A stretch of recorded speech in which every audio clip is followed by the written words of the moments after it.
தங்கச்சி. சார் ரொம்ப கிரிட்டிக்கலா இருக்கு. மெயின் டாக்டர்ஸ் யாருமே ஹாஸ்பிட்டல் இல்ல சார், எல்லாம் லீவ்ல போயிருக்காங்க. ஏம்மா, நீங்களும் டாக்டர் தானே, நீங்க பாருங்கம்மா, நீங்க என் தங்கச்சியை பாருங்க. நான் டியூட்டி டாக்டர். இந்த மாதிரி கிரிட்டிக்கல் கேஸ ஹேண்டில் பண்ண ஸ்பெஷலிஸ்ட் தான் வரணும்.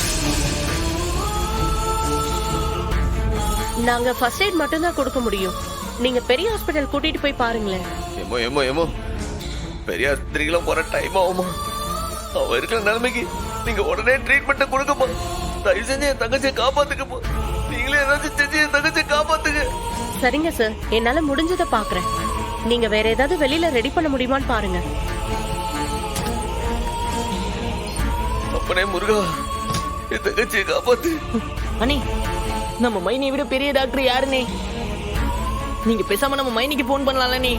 அவங்க வந்தாங்கன்னா நம்ம ரத்னாக்காவை நிச்சயமா காப்பாத்தி போடுவாங்கண்ணே. ஆமா சண்முகம், யோசிக்காம டாக்டர் அம்மாவை கூப்பிடு. பரணி வந்தா நிச்சயம் ரத்னாவை காப்பாத்திடுவாங்க சண்முகம். அண்ணே, என்னன்னே யோசிக்குத? அண்ணே, இப்ப நீ பண்றியா இல்ல நான் பண்ணட்டுமானே? நானே பண்ணுதம்ல.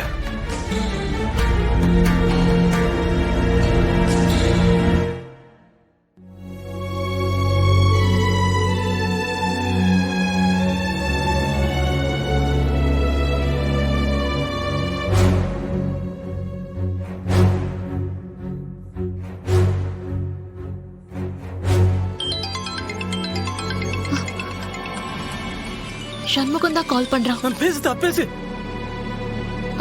ஹலோ, என்னாச்சு?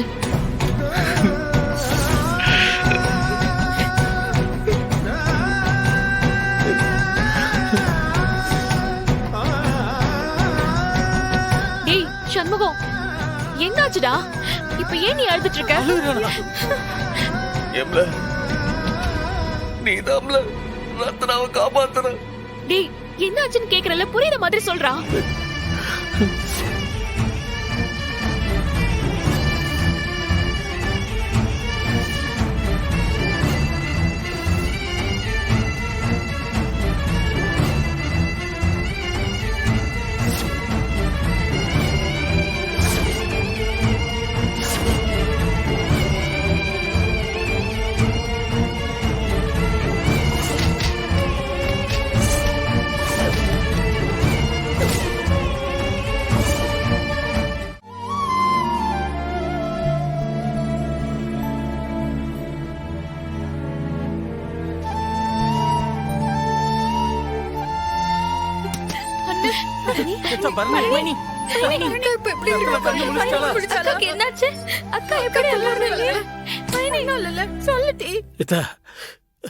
ரத்னாவை நீ காப்பாத்திட்ட தானே?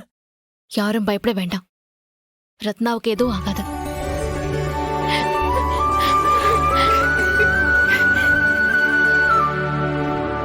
அவ பொழைச்சிட்டா.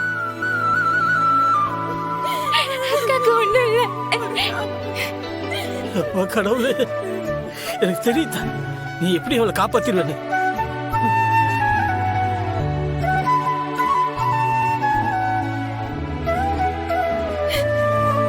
இதை நான் தனியா பண்ணல, இவங்களும் இருந்ததுனால்தான் ரத்னாவை காப்பாத்த முடிஞ்சது. நாங்க பெருசா எதுவும் பண்ணல. பரணி சொன்ன இன்ஸ்ட்ரக்ஷனை சரியா பண்ணணும், அவ்வளவுதான்.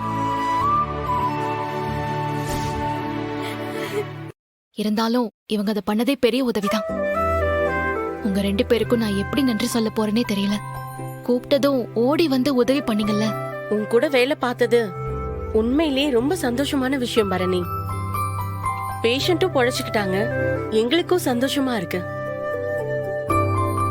பேஷண்டோட நிலைமை எங்களுக்கு அப்பப்ப அப்டேட் பண்ணிக்கிட்டே இருங்க. கண்டிப்பா. Thank you so much. No mention.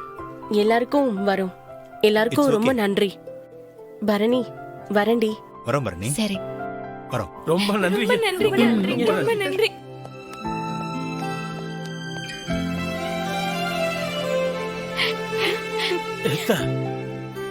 என் பிள்ளை எப்பதான் கண்ணு முழிப்பா? ரத்னாவுக்கு ஆபரேஷன் நல்லபடியா முடிஞ்சிருச்சு மாமா. ஆனா இன்னும் அவ அன்கான்ஷியஸ்ல தான் இருக்கா.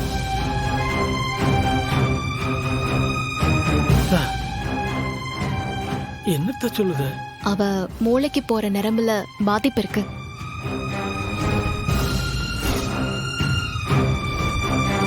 இப்போதைக்கு நரம்பு டெட் ஸ்டேஜ்ல இருக்கு.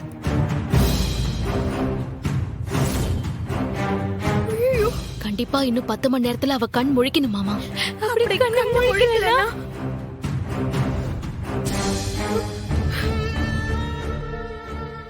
மைனி சொல்லுங்க மைனி, கண்ணு முழிக்கலைனா கோமாக்கு போயிடுவா.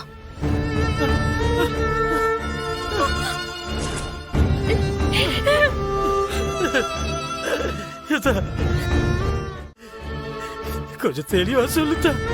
இன்னும் 10 மணி நேரத்துல கண் முழிக்கலனா ரத்னாவால எப்பவுமே கண் முழிக்கவே முடியாது.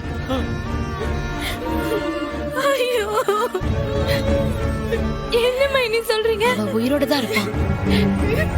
ஆனா இப்படியே எப்பவும் பெட்ல தான் இருப்பான்.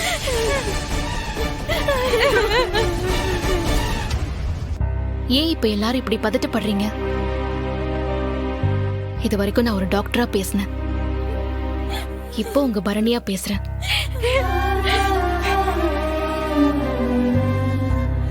இங்க பாருங்க, ரத்னாக்கு ஒண்ணும் ஆகாது. அவ திரும்ப கண்டிப்பா வந்துருவா. நம்பிக்கையோட இருங்க. நீ தானடி 10 மணி நேரத்துல கண்ணு முழிக்கலன்னா எப்பவுமே முழிக்க மாட்டான்னு சொன்ன. சொன்னேன்டி, ஆனா கண்டிப்பா கண் முழிச்சிருவா. ஒரு டாக்டரால மட்டும் ஒரு பேஷண்ட்டை காப்பாத்திட முடியாது. நம்மளோட பிரார்த்தனையும் ரத்னாவோட மன வலிமையும் தான் அவளை காப்பாத்தும்.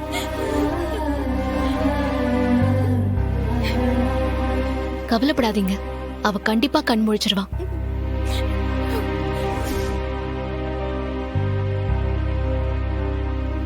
சரி, எல்லாரும் இருங்க, நான் கேண்டீன் போயிட்டு வந்துடுறேன். மைனி நீங்க இருங்க மைனி, நான் போயிட்டு வரேன். நான் போய்க்கிறேன், நீ பாத்துக்கோ.